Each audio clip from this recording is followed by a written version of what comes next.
my colleagues, ministers from various countries of Africa, the president of ICA, distinguished guests, cooperative leaders, ladies and gentlemen. Karibu Kenya, welcome to Kenya. It is my distinct honor to welcome all of you, as well as host you on this occasion of the 14th Africa Ministerial Cooperative Conference.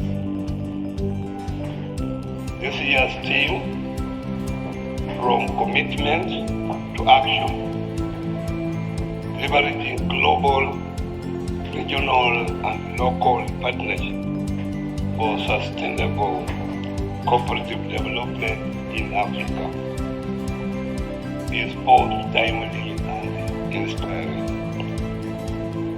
It reminds us that the responsibility to shape the future of cooperatives on our continent is one we must carry together. I trust that you are enjoying the warmth of Nairobi, the green city under the sun, and the generosity of the people of Kenya. As you immerse yourselves in the depths of our deliberations, I also encourage you to take some time to experience the serenity and vibrancy of our capital, both during the day and at night, to visit cultural landmarks such as the Nairobi National Museum, a museum located within the city, the National Park and Animal Orphanage, and discover the natural beauty that makes Kenya truly remarkable. Distinguished guests, Kenya holds a proud legacy as the home of cooperative development. Our national development agenda has long been anchored in the principles set forth in the session of paper number 10 of 1965, which advanced the philosophy of African socialism. That vision promoted political equality, social justice, human dignity, freedom, and shared prosperity, while also championing Africanization across all sectors of the economy. A landmark outcome of this framework was the enactment of the Cooperative Societies Act of 1966, which ignited a powerful cooperative movement, empowering indigenous Kenyans through land redistribution, agricultural marketing, and financial inclusion. Over the decades, this vision has been refined by successive policies. In the 1970s, cooperatives were elevated as engines of resource mobilization, culminating in the establishment of the Ministry of Cooperative Development. In 1987, the government formally acknowledged the private nature of cooperatives, adopting a more advisory role while encouraging their growth. The 1997 policy, shared in the context of liberalized economy, granted autonomy to cooperative members while preserving accountability. As the sector diversified, particularly in financial services, the SACCO Societies Act of 2008 was enacted to provide a strong regulatory framework. This milestone cemented cooperatives as pillars of socio-economic development and demonstrated their enduring relevancy in building a just, inclusive, and prosperous future. Today, Kenya is proud to host the cooperative movement in Africa, which is the most vibrant sector.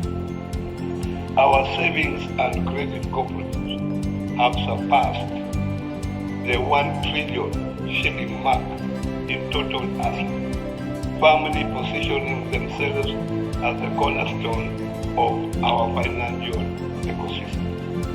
The cooperative movement provides direct employment to over 300,000 people, generates countless opportunities for self-employment, and contributes approximately over 40% of the Kenyan GDP.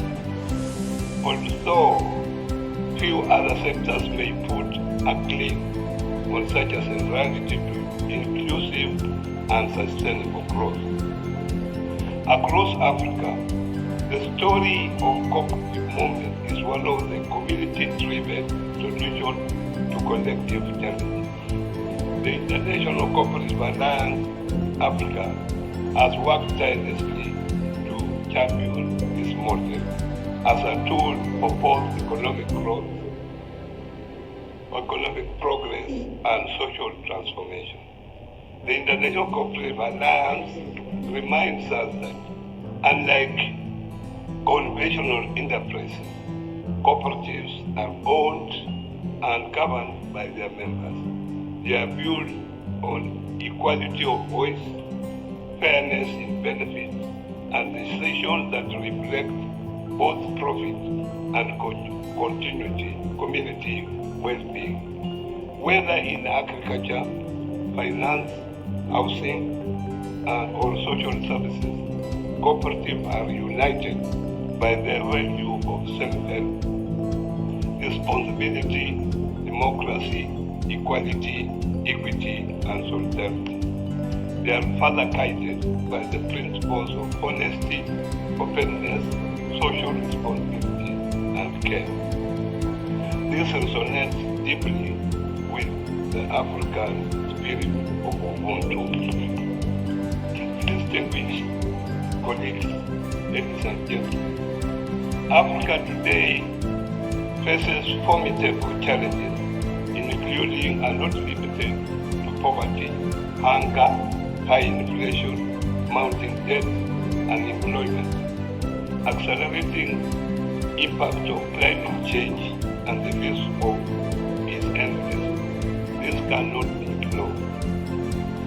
In an interconnected world, shocks in one region quickly reverberates across the globe, rising prices, disruption markets, which affects every nation.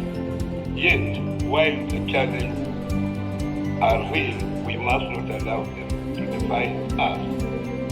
Instead, we must embrace solutions. I firmly believe that the cooperative business model offers one of the most powerful pathways to building a resilient, inclusive, and prosperous Africa. The African Development Bank projects that continental's growth will improve from 3.4% in 2024 to 3.7% in 2025, and it is projected that the economy will grow by 4% in 2026.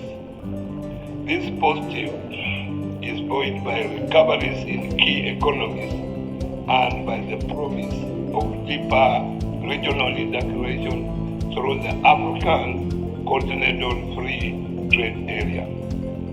The AfCFTA, when full operational, will be a game changer and the largest free trade area in the world by membership, offering a unified market that unlocks opportunities in trade, integration and financial harmonization.